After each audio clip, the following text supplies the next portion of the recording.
Hello, I'm Richard H. Klein, And I'm Nancy Thurman. and this is the Divine MF Podcast, Divine Masculine, Divine Feminine Podcast. And so today is actually part one of a two-part episode. We're going to talk about the distortions in perception of yin, and then the distortions of the perception of yang.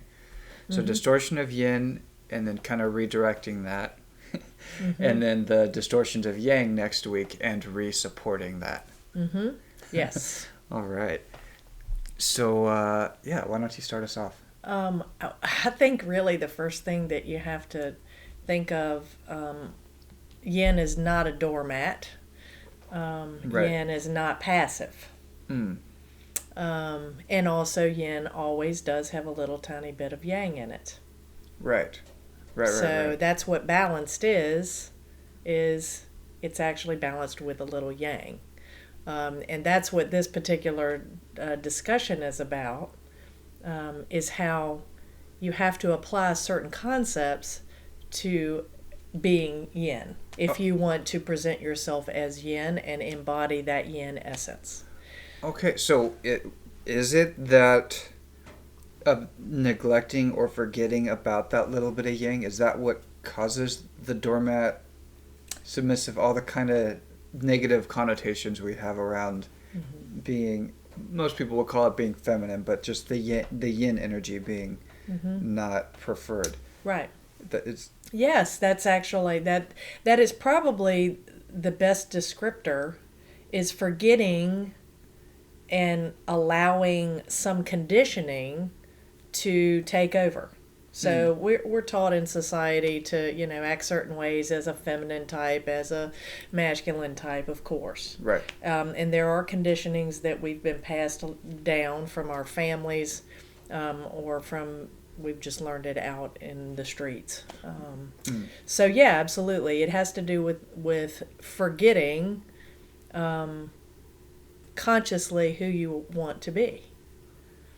So consciously forgetting who you want to be, we're supposed to do that, or that's what has happened? That's what has happened. But of course, that's what we, to lead a fulfilled life, if you're a yin type person, then align to that. It's choosing. Right. This is all about choice, people. This is not about, I'm a female, therefore I must be a yin. It doesn't even necessarily mean that. It's a moment-to-moment thing. Right. And then it's also not back then there were all of these this was toxic masculinity, so I'm going to just not do any of that. Right. So it's sort of, don't throw the baby out with the bathwater. Right. So also so it's both. You don't have to be this full, socially collective accepted connotation or definition that have been passed down. We don't have to take those. And then also, we don't have to neglect them totally just because aspects of them did not work before. Okay. Correct. Nice. Yeah, and really and truly, when it comes down to it, a lot of people will say that yin, or being feminine, is weaker or lesser or passive. Right. And these are the terms that we don't want to use in our podcast, because that's not the case. Yin is quite powerful. It's as powerful as yang. Yes, absolutely. Okay. Yeah, so this, I don't know, as you were describing those, one phrase came to mind was like the submissive housewife thing. And so support does not necessarily mean submit or submission. Support and submission are actually two totally different things. Right. And so we want to here kind of talk about how support is quite powerful and how it what would we say? It is the support to yang. Right. And it's not submitting. Right. Okay. Yeah. Cool. Well, and submissive housewife is a 1950s concept, and that was pretty much how everything shifted, into women's rights, because a lot of female energies were tired of being pretty much a doormat. I saw it, I've seen it, and I've actually still see it to this day, where you have female and male interactions, where the masculine is running over the feminine. And I've also seen it the other way. I've seen females that are embodying masculine, Right. that are toxic masculine on the male, which is embodying the feminine traits. Right. That makes me think of kind of, I don't know, some of those comedy movies where it's like the old couple, they've been married for like 500 years, and like the husband just kind of turns his hearing aid off and just kind of sits there. Yes. Like no will, no drive, no just. Yes. Well, and that's like last week we talked about nagging, Right. and that's kind of when you get to a lifelong nagging and an ignoring the nagging relationship, that's what you're at. You're at a stalemate where somebody's choosing a yang and somebody's choosing a yin, and there's no consciousness at all about it. There's no intention behind it. There's Right. there's no big picture around it. It's just like we're just living our life. It doesn't matter.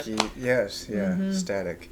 And that usually is going to be those lives that at the end of your life you look back and you say, what in the hell? I regret everything. And that's what we're trying to prevent, hopefully, by teaching this kind of these kind of concepts. Okay, so the consciously performed yin. Yes, Let's so talk that's about that. kind of number one. Consciously, you have to every day decide that I want to embody either purpose or love and support. It's as simple as that. I think that well, in my experience, that's when my entire life changed, when I decided to do that. And granted, I did it out of contrast. I knew that I had yanged for so long. Okay, yeah, so what do you mean? What does that mean to do it out of contrast? So I actually became very aware of, I knew what I did not want. I knew what life I did not want. I knew when I woke up in the morning that it had to be better than this. So what it was doing is it was pointing to where I knew what I didn't want, so therefore I know what I want. Okay, cool. Would you give us like an example of that? It doesn't have to be like the most biggest contrast ever, but maybe one that was like, oh, this is something literally, this is an example of something I don't want, and how you found a yin in that. It is actually a relationship, a primary relationship, aka manifesting you. That's actually my favorite yin story, really. The yang of my entire existence up to the point of a few months prior to meeting you was I was the yang in the household. I paid the bills. I ran the house. I made the money. I did it, and I did it unconsciously. I didn't know any different.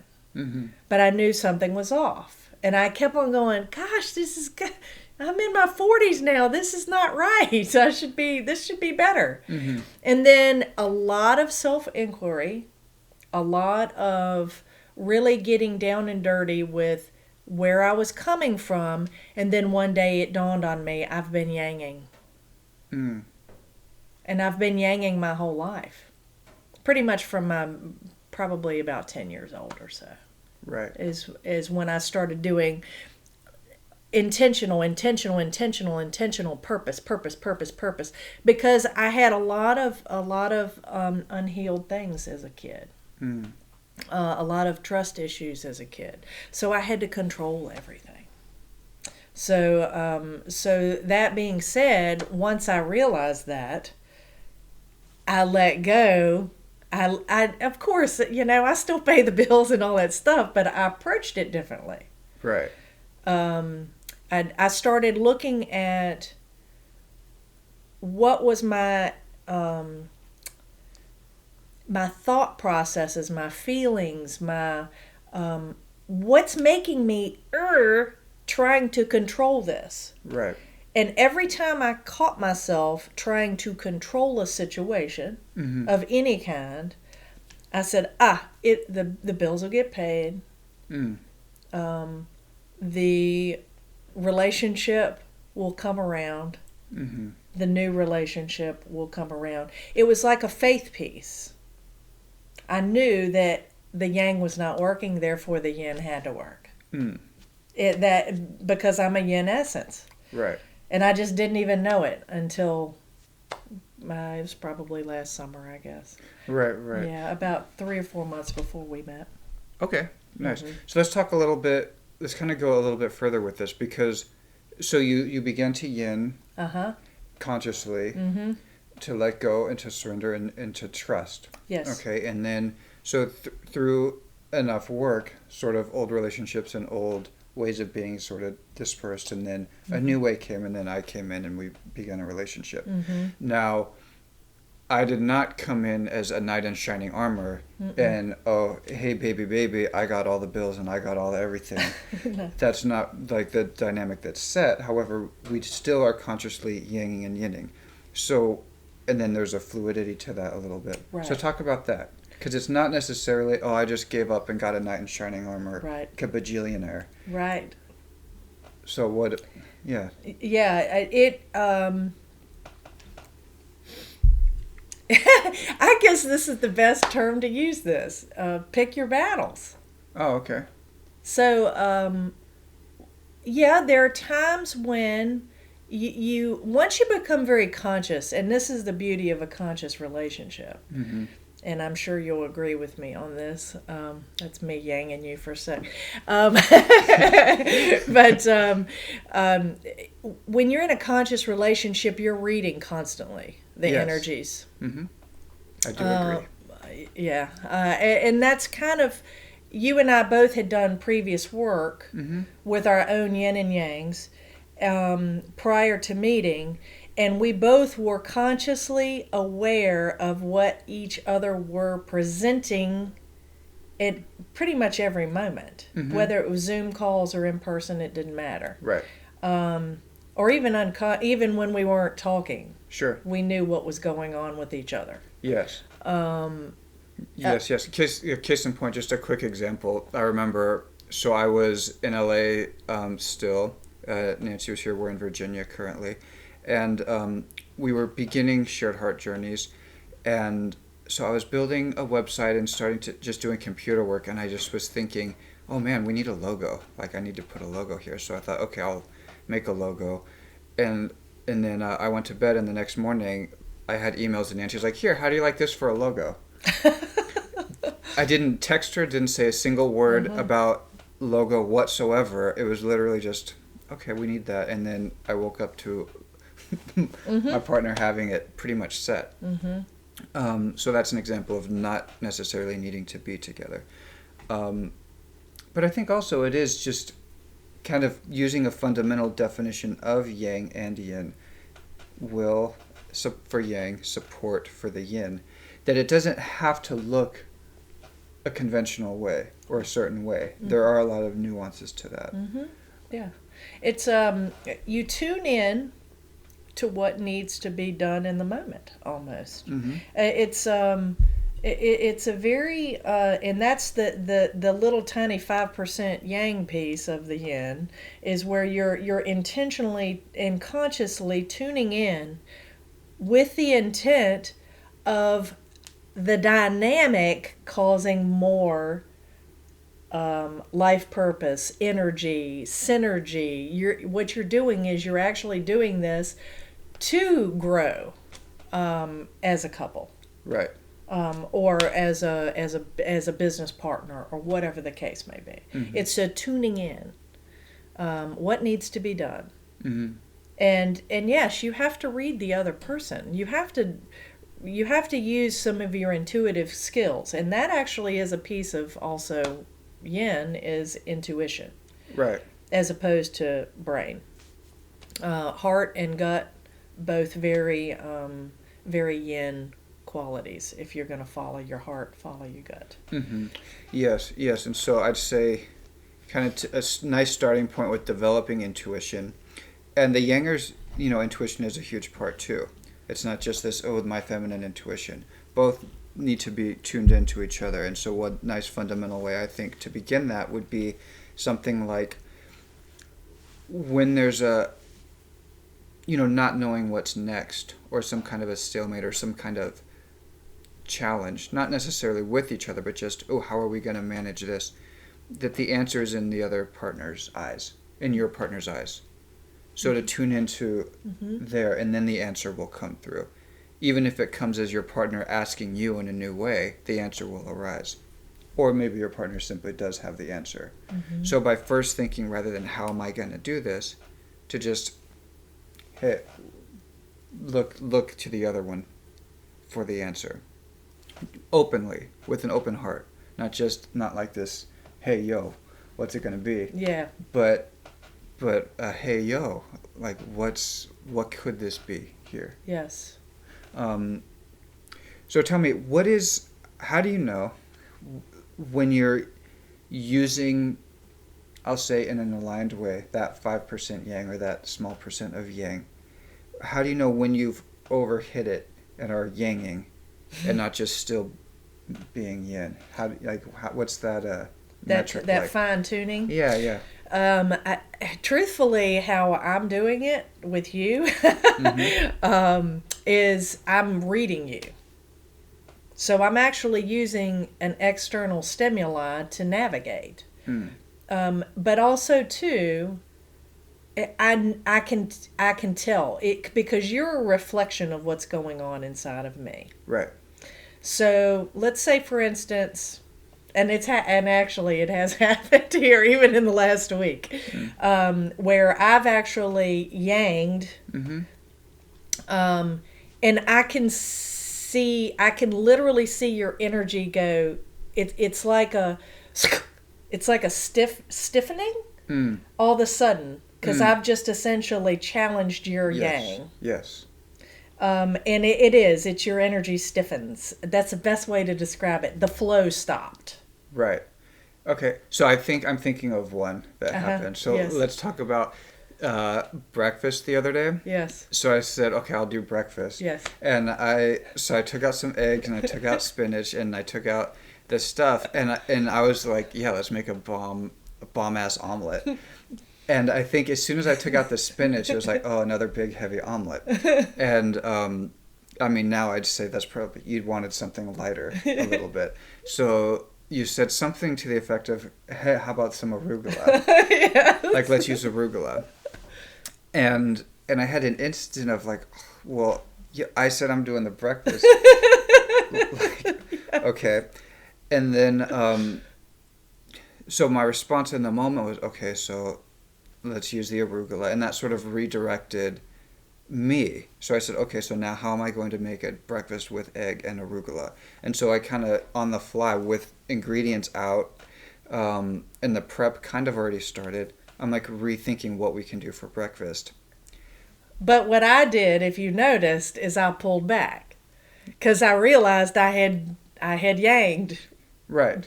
I had interfered with his purpose for that moment. Right. And there was, I did have a moment of,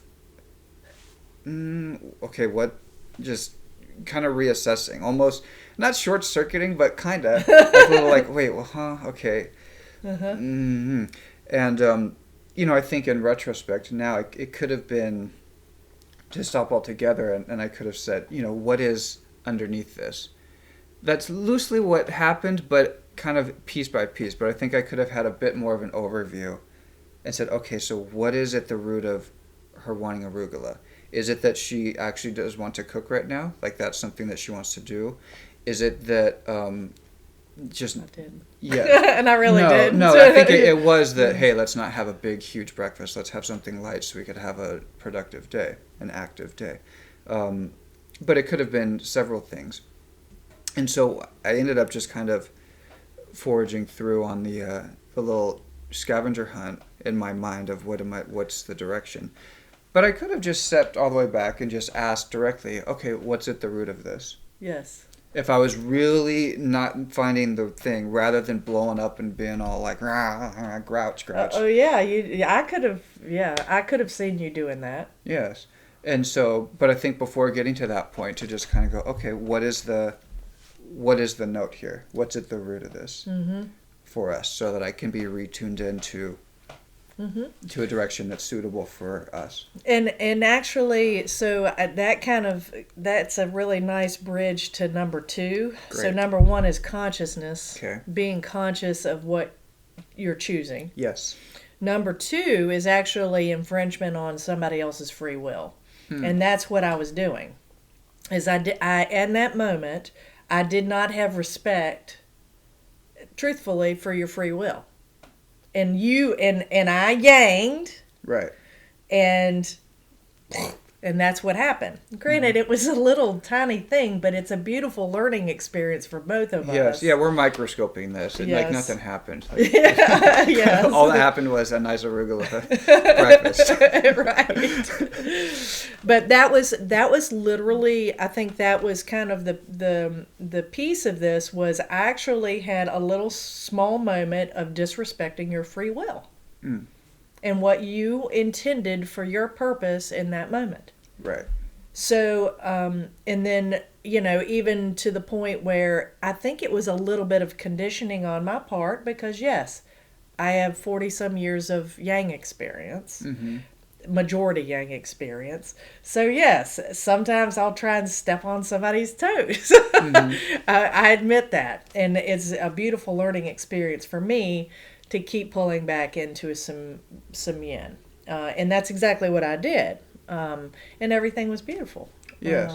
Well, I just also, before we do get into number 2 in depth, it was a nice adjustment of direction. It definitely changed the whole day to not have this huge breakfast that would follow with the Thanksgiving lethargic. We actually did have a very active and productive day, and just the quality of, I mean, this isn't a nutrition podcast, but just that changed everything, and it was really preferred. I don't think we would have done quite all of the things we did had we loaded up on a huge omelet, a la Richard. Yes. Okay, so infringement on free will. Yep.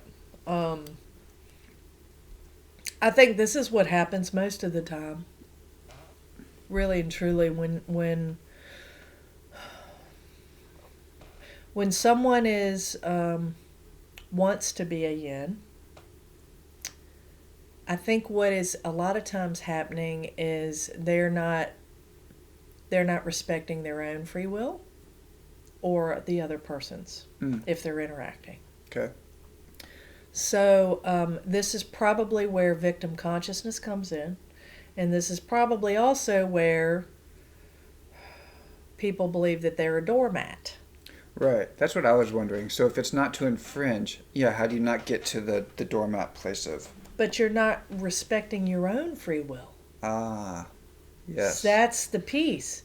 And if you, say for instance, if you believe that you're a yin type and you believe that the entire world is out to get you, of course, what are you doing? You're disrespecting your own free will to maneuver in the world. So you're gonna operate out of fear. We're talking some deep psychology here probably. This is not what we're trying to do. We're not trying to be therapists by any means. No. But at the extreme, that's what essentially happens is you're disrespecting your entire free will. You don't have self-love. And of course, you don't even see that you have power. Right. So this is the extreme of the yin. That's the doormats.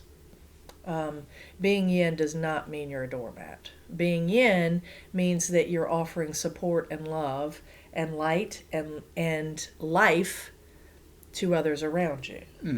And that you have to have a respect for your own free will as well as other people's free will and an acceptance of that before you can actually embody yin. Right. And I think, for the yang partner in the relationship, a doormat is not the preferred partner. it's not desired. That's not what's wanted. Yeah. This my way or the highway it's not actually what's desired, because what happens is it feels like, the track runners where they do the exercise with the parachute. It's like more resistance to where we're going. It's like if it's this feeling of dead weight coming along on this journey. Yeah. It's not helpful. There's no advantage to being able to be unchallenged with this person kind of tagging along. It's there's nothing to do with that. That's not a relationship. And so so support is definitely not submitting, and surrender is not submitting. Correct. Like there's this a groundedness. What is it about the surrender that's supporting? It's life-giving. Yes. As opposed to a dead weight rock. Yes, it's a giving rather than a just staying out of the way. Yeah. Mm-hmm. Right. Yes. It does, because yin has life force about it. Yin is life force. Energy. It is energy. It's flow. It's movement. Right. As opposed to intention, pillar, purpose. Right. Consciousness. It has flow to it. That's the reason why a lot of yin descriptors are going to be fluid, things like water, and that's the reason why people want to go to Hawaii, is so they can get more feminine and more yin in their yang, on vacation. Right. Or to a beach, right. Because it does have a lot of feminine yin energy around fluidity. Right. I'm thinking water. About wind for the sail. Wind, yes. And not a little, like, we need some wind, man. Yes. Like, if we're going to get there. Wind is super powerful. Yes. So is the ocean. Right. So are rivers. Mm-hmm. Think of a whitewater rafting trip. Mm-hmm. The river is extremely powerful. That is definitely a yin quality. Yes, doormat, dead weight, not yin qualities. Nice. So that's number 2. That free will respect for yourself and free will respect for other people. It has to be a solid, even though it has to be a solid energy that's pushing things, that's moving things. I guess is the best way to describe that. Okay, nice. Yeah. All right, before we go on to the next point here on clarifying the yin, this podcast is brought to you by Shared Heart Journeys, sharedheartjourneys.world, tools for the awakening life, using yin and yang to align the self towards goals, whether that's relationship, career, home life, lifestyle. And so go ahead and log on to sharedheartjourneys.world and get a free half hour of coaching with either Nancy or myself. Help find the balance, the self-balance of yin and yang, and how that balance and alignment can help you achieve your goals and your life's purpose, or your life's love. Yeah. Or both. You could also check us out on the Facebook or Instagram at Shared Heart Journeys. All right. So Awesome. What's next? The third component, I had originally written some notes down, and I wrote, "Don't half-ass it," because Nice. that's pretty much yin is not half-assed. So yin, embodying a yin energy means you go in wholeheartedly, balls to the wall. I am going to do this. And you decide, I'm going to do this. And it also kind of stems from the consciousness, but it has an intention to it. So yes, that's the little piece of yang that's in the yin that makes the yin go. So if you want to be someone's wind behind their sail, decide to do it, and decide to do it full blown, full out. This was a piece, I decided, I had a life coach at the time. She was a wonderful life coach. She was like, after we had decided, I had yanged for so long, I was like, yeah, the intention now is to go yin. And I decided to take every piece of my life and to clean it up. I decided to clean up house. Just literally, I sold a yang house, a big, huge house that had a lot of work, and I was doing all of the work myself. And it took a lot of yanging to maintain that house. I was like, that's first to go, because that's external. It was easy. Right. I also got rid of yang relationships where I was taking care of people. Like, I'm there for you all the time. There's one thing to be a yin support. It's another thing to be like reaching out and taking care of people like the victims. And that was happening. I had a few friendships that I had to release. Where you were having to be the encourager all the time. Yes. All the time. Yeah. Which is a yang quality. Yes. Yes. And then of course I had already gotten rid of a previous relationship where I was the yang partner. That had already been cleaned up, but energetic ties totally were snipped at that point as well. Let me see some other stuff. Oh, the job. Yeah, so I had taken a really, really labor-intensive anesthesia job. Let's just put it that way. It was 84 hours a week. And it was well paid, but that wasn't worth it to me. The money exchange was not important anymore, because I knew it was hurting my body, it was hurting my mind, I was allowing all of this to just create turmoil on my insides. So I knew I had to clean that up. So I literally took every piece of my life that I knew I was in excess yang, and I decided to apply yin principles to it. And actually, if I didn't really know what to do specifically, I just was like, okay, I'm just going to let go for now, and I know it'll work it out. I know it'll work out. I know I will find clarity. I know I will get aligned. So was it's that almost hard at first? Oh yeah. Phew, yeah. Yeah, the bills were the hardest. I really think that bills were the hardest. Yes. Because I used to stress out at the beginning of the month. And it wasn't, I didn't think I had enough money. It was just literally, I would just be like, I got to get this done. Just power through. Power.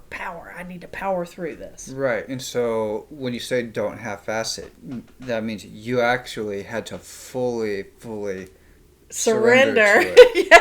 Yes, I had to let go. And that's that let go, let God phrasing. And, some people that resonates with them. But yeah, I had to keep letting go until it started to feel aligned. Okay. So for the yinners out there that maybe are not in a relationship currently, so they don't have, they are not identifying right now, oh, this is the will that I am supporting. This is the sailboat that I am giving my wind to.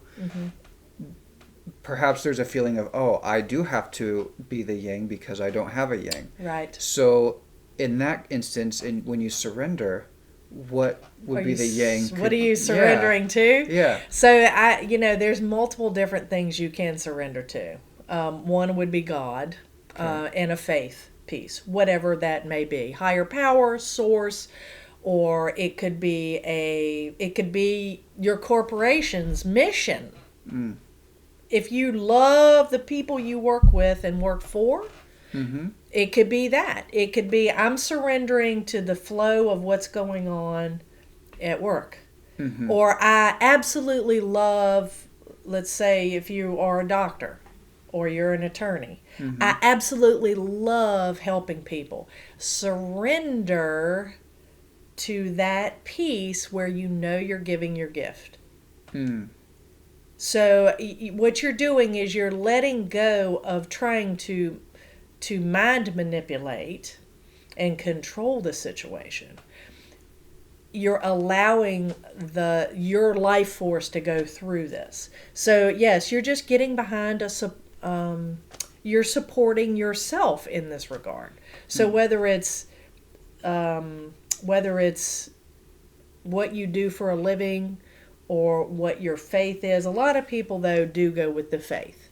And I think that's the majority of people will find some kind of higher power, Mm-hmm. or even to the point, of God, Jesus Christ, Allah, Mm-hmm. Buddhism, Buddha, whatever the case may be. You have to surrender to, I can't control it all. I can't. I'm just a human being. And that there is going to be some higher power that's the life force that's going through. That's the best way, truthfully, to tell folks, what do you surrender to if you don't have a partner that has a purpose? Right. What's the even higher purpose? So you can choose a purpose. A purpose doesn't have to be a person. Correct. Yeah. Because really the purpose isn't the person. The yang really is just kind of a vessel for it. Right. So that's just kind of a proxy. That's just a visual. Right. So what is that? What is Nice. the bigger? The bigger, yeah, what is the driving factor that I can get behind, even if it's not a person?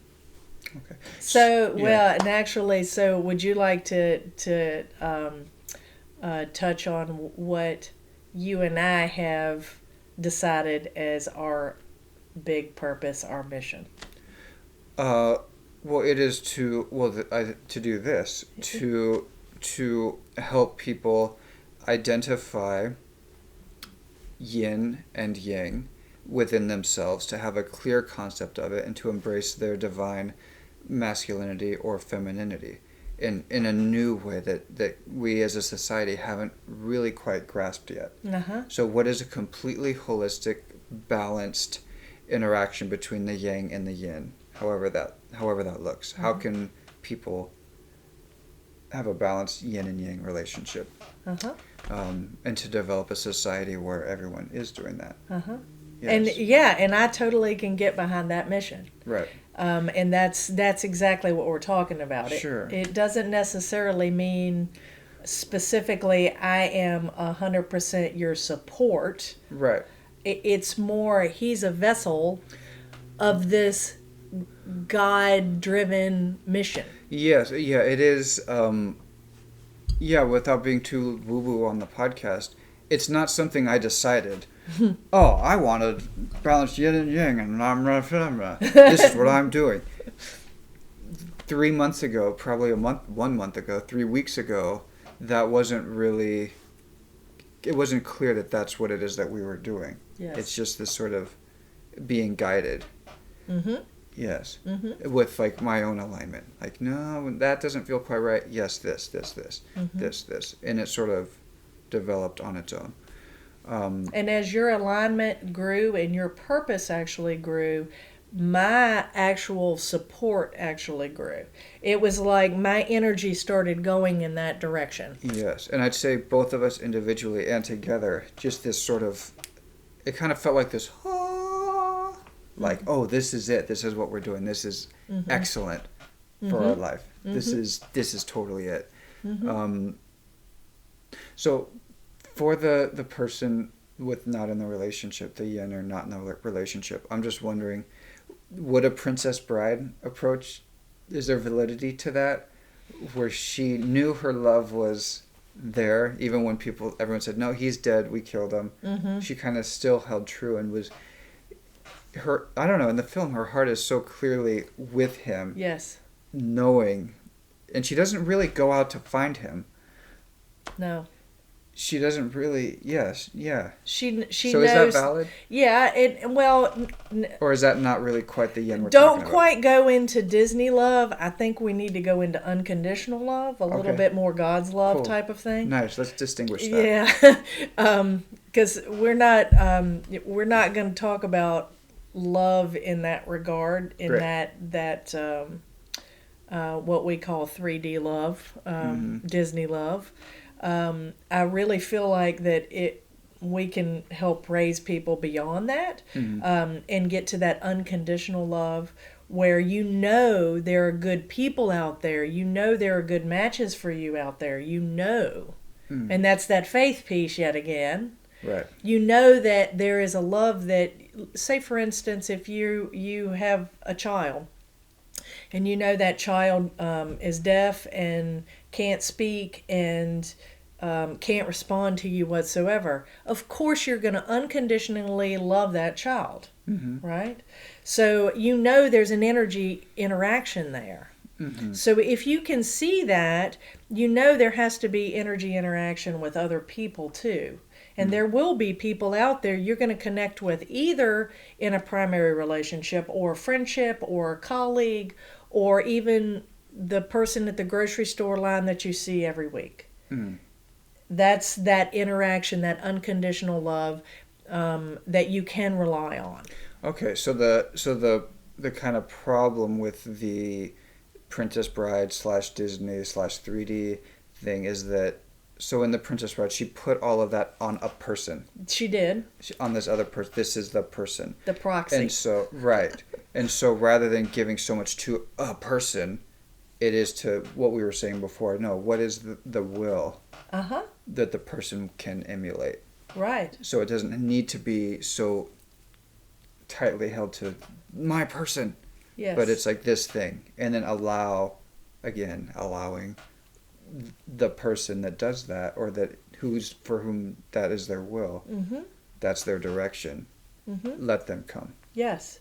And you can support or not support. It's just a matter of where do you want to choose to focus your energy? Ah, okay. I mean, that's another thing, respecting free will. Relationships come and go. But does that mean that the interaction and the support that you gave that person for that temporary piece of time, did that not count? Of course it counted. Right. That's still emanating yin energy if you're supporting somebody for 6 months or 60 years. It's still the same thing. This is that unconditional and respect for free will love that we're talking about. But Princess Bride is a beautiful version of someone applying the concept of love. She uses specifically a proxy, though. Right. And that's what most Disney love is proxies. And also, I think even to the point where some people actually believe that the love is coming from the other person and not you sending it to them. But technically, that's what's generating the entire reflection is you're starting it. Right. Not that other person is not giving you love. I need to be loved. No, that's a victim. Right. If you need to be needed, you need to be loved, that is a victim consciousness. That is a yin. You're not respecting yourself, your self-love, and you're not respecting your free will. You're ignoring it. Right. And you're looking for an external flow, and that doesn't work. That is empty. That eventually will peter out. And that other individual will eventually peter out too. Okay. Let's see, so that's 4? That's 3. That was 3. Okay, next. Oh yeah. Well, and we've touched on this. Number 4 is self-love. Self-love has to come before you can emanate love. Right. Yeah, I mean that's a given. You put your oxygen mask on first before helping others. Yes. That's I've been preaching that for many years, even with lifestyle medicine. That's going to be my soapbox for a second. Mm-hmm. Taking care of yourself actually helps you take care of other people. Right. So if you don't have a self-love component, then you're not going to be able to embody yin. Right. Because yin is love. It just doesn't work. If you want to be a support to someone else, whether it's a child, a significant other, a corporation, a colleague, a client, a patient, you have to take care of yourself. That was a piece also of when I had the 86-hour a week work, or however many, 84 hours, I always forget. But having that, I knew that was not self-love. That was not a self-loving job. It was brutal. It was physically demanding and physically exhausting. So I didn't feel like I was doing a service to patients. So what would self-love look like for a yinner that is maybe supporting several people, maybe a whole household of people? You know, where there's always the stuff that all of them are doing all the time, and yeah, like a big family or something. Yeah, something like that. Well, just let's use a matriarch as an example. A matriarch is a type of yin energy. If you are the head of a household in the yin sense, then what is happening is you're taking time for yourself. You are making sure that your body is running optimally. You're making sure that your mind is running optimally.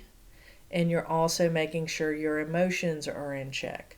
So emotions, sure, yes, we all get exhausted. Yes, sure, we all get triggered. Right. But the more you can take an hour or two a day to work on yourself and taking care of yourself with the intention of supporting the family through love and light, then of course your family's going to actually have a even more awesome dynamic, because your energy is going to spill out into everybody else. What you're doing is you're putting your self-love into every one of those people, which is all you want, right? Yes. That's really all you want, is you want everybody around you to be happy and healthy, right? Well, you have to start with yourself and build yourself up and spread it to them with the intention of spreading it. That is how you support your family. So it's an hour a day, maybe two. Whether it's, taking 20 minutes to do yoga, 20 minutes to meditate, read personal development books, or even chit-chatting with somebody that you know is a high-vibrating individual, or watching a YouTube video that's high-vibrating. Something along the lines of lift myself up, put my oxygen on my face, and then it will reap benefit to everyone else around you. Right, and I think we can all identify what that thing is for us. We can get a sense of sigh of relief feeling. Oh my gosh, I wish I had time to. That's the thing to do. Do that one. Yep. Okay. Yeah, and it doesn't have to look any. It's whatever feels good. If it feels good, do it. If it doesn't feel good, don't do it. Ooh, I have a question. This makes me think of, we so often have the, it's almost like a trope of I just dream of the vacation in Tahiti or the Caribbean or da-da-da-da. Do you think that if there was way more self-care on the day-to-day, that wouldn't be such a big, huge thing? Sorry for the travel industry. Yeah. But it wouldn't be such a weighted, if I could only go. Right. You could actually give yourself bits of that daily. Yes. You don't have to save it for the 2 weeks that you get to go and be stressed out about, am I enjoying it enough? Yes. Well, and actually, since I've been yinning more, I actually haven't had this really big urge to go book vacations, which I traveled all through COVID. I didn't care. But up to this point, I'm actually thinking about it. I'm like, the last 6 months I really didn't have any real strong urges to even leave the house, except for maybe to do things like shop or, Right.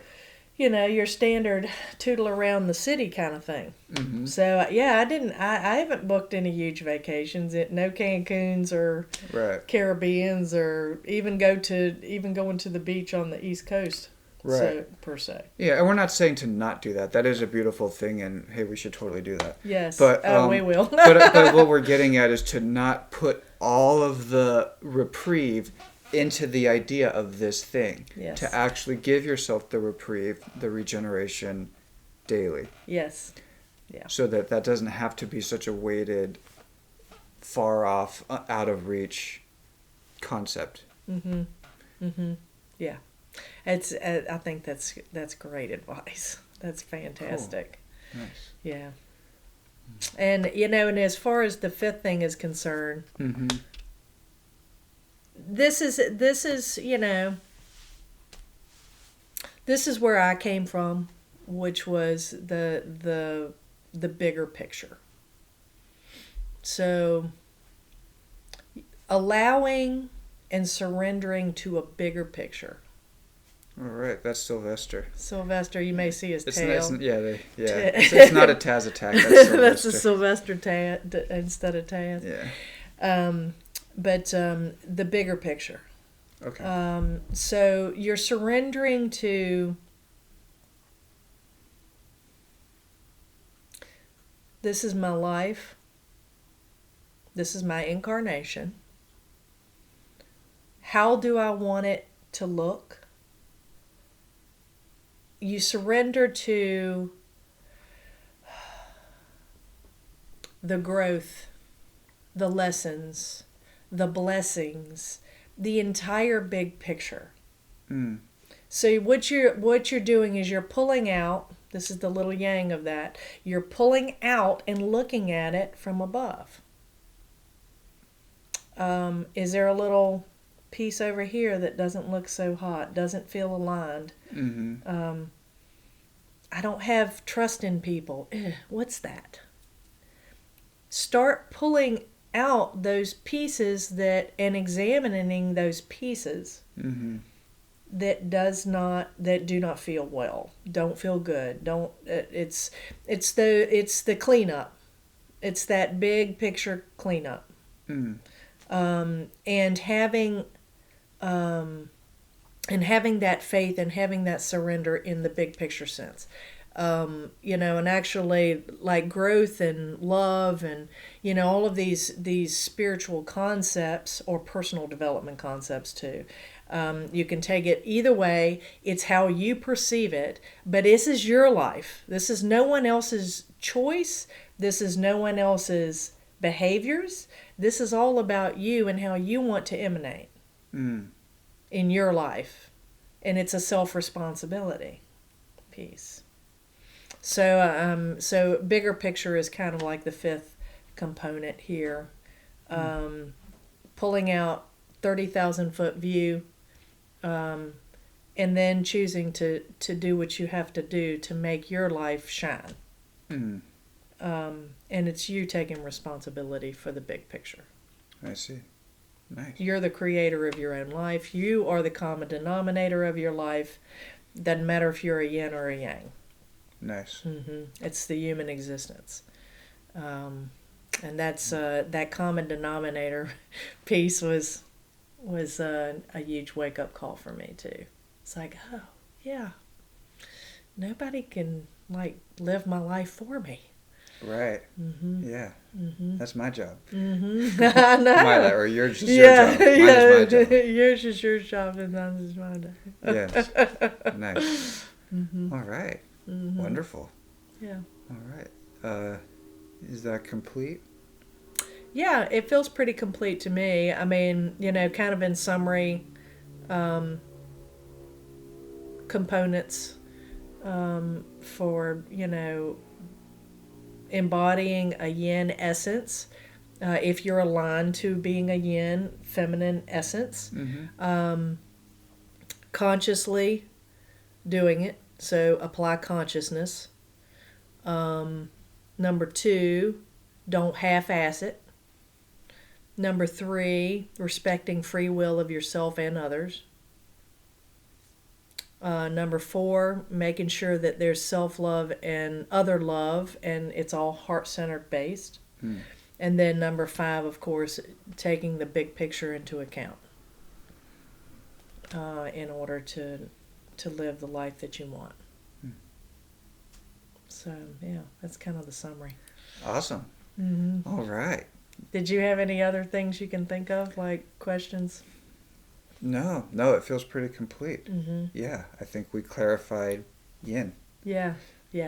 I'm excited to hear about yang next week. Yes, Stay tuned. Next will be the same sort of format, kind of clarifying the yang, getting rid of that distorted view of yang and the toxic masculine and all of that good stuff.